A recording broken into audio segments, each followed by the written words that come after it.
Tem processos que eles são necessários na nossa vida para que possamos ser transformados e libertos. Assim como aconteceu com Nabucodonosor, que era um rei sem misericórdia, né? Que era um rei assim que aos olhos humanos era impossível de ser transformado. E ele teve que passar por um processo muito árduo a ponto de se transformar tipo num bicho, comer capim. Que foi tirada completamente a sua consciência e ele ficou como se fosse um animal selvagem. Há processos que são doloridos, que são difíceis, para transformar o nosso coração, a nossa mente, as nossas atitudes. Nabucodonosor, ele foi transformado. E quando ele caiu em si, que a sua consciência retornou a ele, ele não havia perdido ainda o seu trono, né? Tinha alguém que administrava por ele enquanto ele estava passando por esse processo difícil. Porém, quando ele caiu em si, ele pôde exaltar o nome de Deus, glorificá-lo e se tornar um verdadeiro filho de Deus.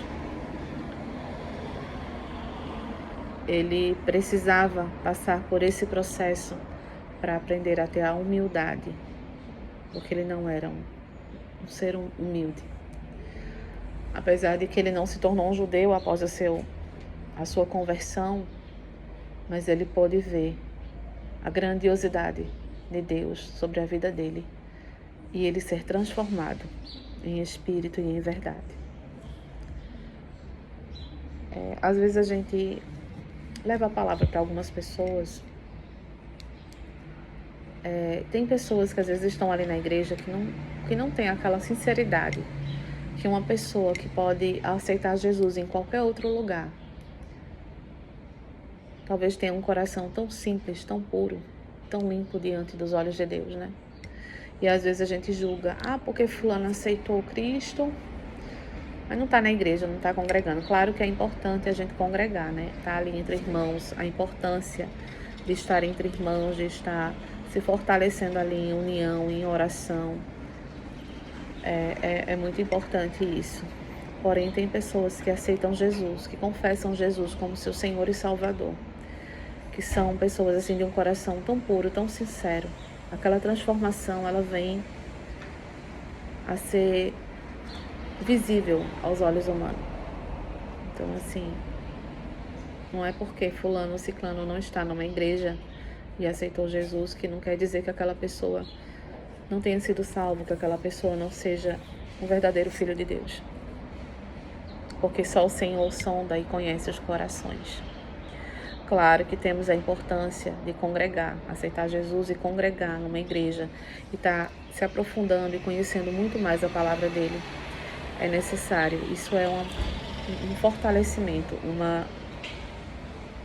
um sustento. É importante. Mas que possamos lembrar aqui que tem pessoas, às vezes, que não estão nas igrejas, que têm um coração muito mais sincero diante dos olhos de Deus. Então, que possamos julgar menos, que possamos viver mais nossas vidas e ter mais intimidade e comunhão com o Senhor. Porque como a salvação ela é individual, então é necessário que cada um busque o seu próprio alimento e que cada um procure se fortalecer, para que assim, quando houver a vinda do Rei, do Senhor e Salvador Jesus, sobre nossas vidas, não sejamos julgados por julgo algum, por ter julgado outras vidas. Não. Por isso a importância de cada um viver a sua vida sem se preocupar com o próximo. Então eu quero deixar essa palavra, que você reflita nela, e eu desejo que Deus abençoe seu dia. Amém?